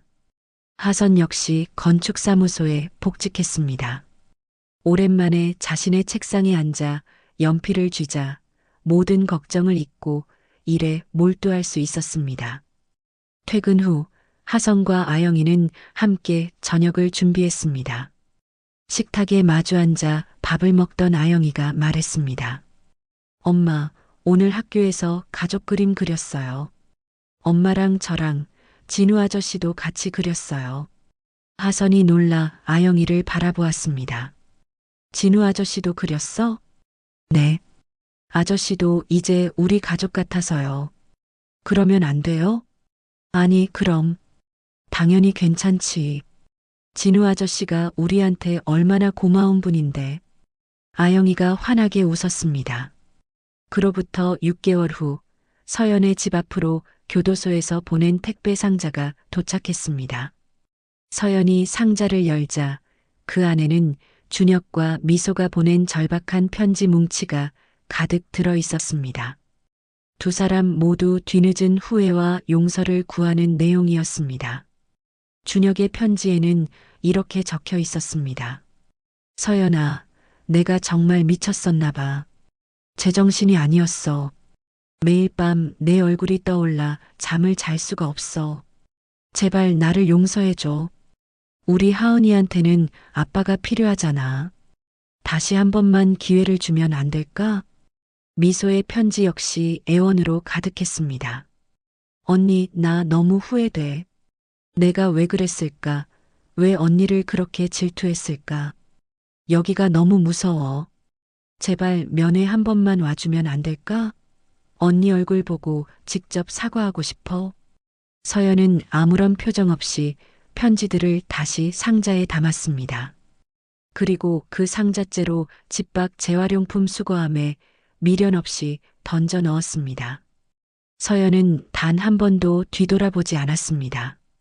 며칠 후 준혁의 부모가 집으로 찾아왔습니다. 초인종 소리에 서연이 문을 열자 잔뜩 수척해진 준혁의 어머니가 큰 보따리를 든 채 서 있었습니다. 서연아, 아니, 서연 씨, 이거 우리 하은이 주려고 산 옷이랑 장난감인데 필요 없습니다. 서연의 목소리는 얼음장처럼 차가웠습니다. 그래도 할미가 손녀한테 이 정도도 못 해주겠어? 제발 마음 좀 풀어. 응? 하은이한테는 이제 할머니 안 계세요. 저희와 연을 끊겠다고 하신 거 벌써 잊으셨습니까? 준혁의 아버지가 깊이 고개를 숙였습니다. 우리가 다 잘못했다. 자식 교육을 잘못 시킨 우리 죄가 크다. 그래도 핏줄인데 하은이는 우리 손주 아니냐. 손주를 생각하셨다면 아드님이 제 딸의 인생을 망가뜨리기 전에 막으셨어야죠. 이제 그만 돌아가 주세요. 서연이 문을 닫으려 하자 준혁의 어머니가 문틈으로 손을 집어넣으며 애원했습니다. 서연 씨, 제발 부탁이야. 우리가 다 잘못했어. 그러니까 1년에 딱 한 번만이라도 우리 하은이 얼굴 보게 해주면 안 될까? 그건 제가 결정할 문제가 아닙니다. 나중에 하은이가 스스로 원하면 그때 연락드리겠습니다. 하지만 하은이가 원하지 않으면 평생 찾아오지 마세요. 서연은 조심스럽게 문을 닫았습니다. 문 밖에서 준혁 어머니의 서러운 통곡 소리가 들려왔지만 서연의 마음은 더 이상 흔들리지 않았습니다. 그날 밤 서연은 거실에서 하은이와 마주 앉았습니다. 하은아, 엄마가 뭐 하나만 물어볼게. 네, 엄마. 뭔데요? 혹시 할머니랑 할아버지 보고 싶어? 하은이는 망설임 없이 고개를 저었습니다. 아니요, 하나도 안 보고 싶어요. 저는 세상에서 우리 엄마가 제일 좋아요. 서연이 감동으로 벅차오르는 가슴을 안고 하은이를 꼭 안아주었습니다. 우리 딸 고마워. 엄마 힘나게 해줘서. 그 후 준혁의 부모는 살던 동네를 떠나 다른 지역으로 이사를 갔다는 소식이 들렸습니다. 사업 실패로 집을 잃고 먼 친척 집에 얹혀 살게 되었다는 이야기였습니다. 서연은 그 소식을 듣고도 아무런 감정이 들지 않았습니다. 그저 지긋지긋했던 과거와 완전히 끝났다는 안도감만 느낄 뿐이었습니다. 그로부터 2년 후 눈부시게 화창한 봄날의 아침이었습니다. 한적한 동네 골목에 새로 문을 연 상담센터 앞에 현수막이 걸렸습니다. 서연의 작은 쉼터 개소식이라고 적혀 있었습니다. 사람들이 하나둘 모여들었고 센터 안은 금세 온기로 가득 찼습니다. 서연이 단상 위에 서서 마이크를 잡았습니다. 안녕하세요. 오늘 서연의 작은 쉼터의 문을 열게 된 이서연입니다. 서연의 목소리가 살짝 떨렸지만 눈빛은 그 어느 때보다 단단했습니다. 저는 4년 전 세상에서 가장 가깝고 믿었던 사람들에게 배신을 당했습니다. 남편과 친구는 저를 이 세상에 없는 사람으로 만들고 제 목숨 같은 딸을 빼앗으려 했습니다. 참석자들은 숨을 죽이고 서연의 이야기에 귀를 기울였습니다. 전신마비로 침대에 누워 숨만 쉬고 있을 때 저는 매일 밤 생각했습니다. 이대로 내 인생은 끝나는 걸까? 다시는 내 딸 하은이를 따뜻하게 안아볼 수 없는 걸까? 하지만 포기하지 않았습니다. 움직이지 않는 손가락 하나에 온 힘을 집중하는 것부터 다시 시작했습니다. 서연이 따뜻한 눈으로 참석자들을 둘러보았습니다. 지금 이 자리에도 과거의 저처럼 깊은 절망 속에서 힘든 시간을 보내고 계신 분들이 있을 겁니다. 하지만 부디 희망을 잃지 마십시오. 아무리 작은 희망이라도 끝까지 붙잡고 있으면 언젠가는 반드시 다시 일어설 수 있습니다. 서연이 무대 아래에서 자신을 향해 환하게 웃고 있는 하은이를 바라보았습니다. 이 작은 쉼터가 여러분께 혼자가 아니라는 위로를 주고 다시 시작할 수 있다는 용기를 주는 공간이 되길 바랍니다. 저희가 여러분과 끝까지 함께하겠습니다. 서연이 고개를 숙여 인사하자 우레와 같은 박수 소리가 터져 나왔습니다. 몇몇 사람들은 자신의 일처럼 눈물을 흘리며 오랫동안 박수를 쳤습니다. 개소식이 끝나고 하은이는 놀이방에서 다른 아이들과 스스럼 없이 어울려 놀았습니다. 어느새 10살이 된 하은이는 키도 훌쩍 크고 얼굴에는 밝고 건강한 미소가 가득했습니다. 엄마, 제가 동생들 잘 돌봐줬죠? 그럼 우리 하은이가 세상에서 제일 씩씩하고 착하지. 저기 있는 동생들한테 과자 좀 나눠줄 수 있을까? 네, 문제 없어요. 하은이가 카페로 달려가 과자 접시를 들고 와 아이들에게 하나씩 나눠주며 환하게 웃었습니다. 한 아이의 엄마가 서연에게 다가와 손을 꼭 잡았습니다. 선생님, 정말 감사합니다. 여기가 없었으면 전 아직도 그 지옥에서 남편이 무서워서 어디 가서 말 한마디 못하고 살았거든요. 근데 선생님 이야기 들으니까 저도 살 수 있을 것 같아요. 서연이 그 여자의 손을 마주 잡으며 따뜻하게 말했습니다. 그럼요. 당연히 사실 수 있고 행복해지실 수 있어요.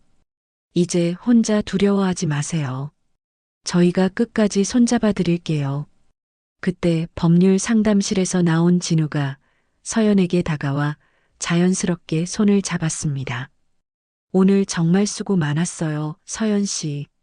아니, 이제는 우리 서연이라고 불러도 될까요? 서연이 수줍게 미소 지으며 고개를 끄덕였습니다. 그럼요, 진우 씨. 아니, 진우야. 어색해서 심장이 터질 것 같은데요? 우리 조금 더 연습해야겠네요. 두 사람이 마주보며 함께 웃었습니다. 지난 2년 동안 진우는 늘 서연과 하은이의 곁을 든든하게 지켜주었습니다. 세 사람은 어느새 서로에게 없어서는 안 될 소중한 존재가 되어 있었습니다. 며칠 후 주말, 세 사람은 벚꽃이 만개한 공원으로 피크닉을 나갔습니다. 진우가 돗자리를 펴고 서연이 정성껏 준비한 도시락을 꺼냈습니다. 하은이가 근처에서 민들레와 제비꽃을 꺾어 작은 손으로 꽃반지를 만들었습니다. 엄마, 손 내밀어 보세요. 하은이가 서연의 약지에 정성스럽게 꽃반지를 끼워 주었습니다. 엄마, 세상에서 제일 많이 사랑해요. 엄마도 우리 딸 사랑해. 이 세상 전부를 줘도 바꿀 수 없을 만큼. 하은이가 진우에게도 꽃반지를 만들어 끼워 주었습니다. 진우 아저씨도 저 사랑하는 거 맞죠? 당연하지. 우리 하은이가 세상에서 제일 예쁘고 사랑스러워. 서연이 가방에서 낡은 오르골을 꺼내 태엽을 감자 익숙한 멜로디가 흘러나왔습니다. 세 사람은 함께 노래를 불렀습니다. 반짝반짝 작은 별 아름답게 비치네. 하은이의 맑은 목소리와 서연의 부드러운 목소리, 그리고 진우의 낮은 목소리가 봄바람 속에 어우러졌습니다. 노래가 끝나고 세 사람은 돗자리에 나란히 누워 하늘을 가득 채운 분홍빛 벚꽃 잎을 바라보았습니다. 엄마, 우리 앞으로도 계속 이렇게 행복하게 살 수 있는 거죠? 그럼, 당연하지. 엄마가 우리 하은이 손 절대 놓지 않을 거야. 하은이가 진우를 보며 물었습니다. 진우 아저씨도요? 진우가 하은이의 머리를 쓰다듬으며 약속했습니다. 나도 너희 두 사람 손 절대 안 놓아. 우리 이제 진짜 가족이잖아. 하은이가 환하게 웃으며 두 사람의 손을 꼭 잡았습니다. 며칠 후 세 사람은 상담센터 앞에서 사진을 찍었습니다. 진우가 카메라 타이머를 설정하고 달려와 서연과 하은이 옆에 섰습니다. 서연의 작은 쉼터라는 간판 아래에서 세 사람이 손을 맞잡았습니다. 찰칵 셔터가 눌리는 순간 세 사람의 환한 웃음이 사진 속에 영원히 기록되었습니다. 따뜻한 봄바람이 불어와 세 사람을 부드럽게 감싸 안았습니다. 센터 안에서는 절망을 이겨낸 누군가의 희망찬 웃음소리가 흘러나왔습니다. 서연이 하늘을 올려다보았습니다. 4년 전 병실 침대에 누워 차가운 천장만 바라보던 그때와는 모든 것이 달라져 있었습니다. 엄마, 지금 무슨 생각해요? 하은이가 묻자 서연이 딸을 꼭 안으며 대답했습니다. 그냥 모든 게 고맙고 행복하다는 생각. 저도요. 저도 엄청 행복해요. 진우가 두 사람의 어깨를 따뜻하게 감싸 안았습니다. 앞으로도 계속 행복하자. 우리 세 사람. 네. 하은이의 맑은 목소리가 봄바람을 타고 멀리 퍼져나갔습니다. 그 아름다운 풍경 속에서 세 사람의 행복한 이야기는 이제 막 새롭게 시작되고 있었습니다. 가장 가까운 사람에게 배신당한 하선의 이야기는 여기서 막을 내립니다.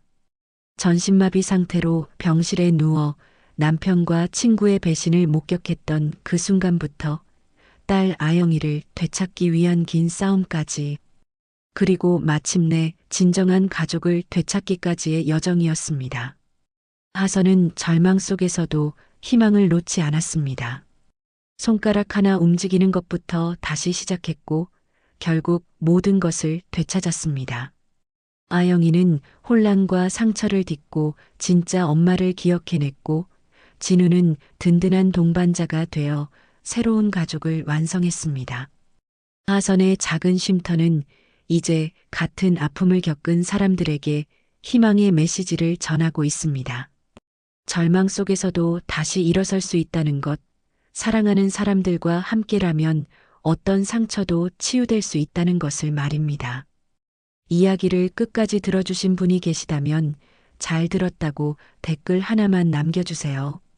감사합니다.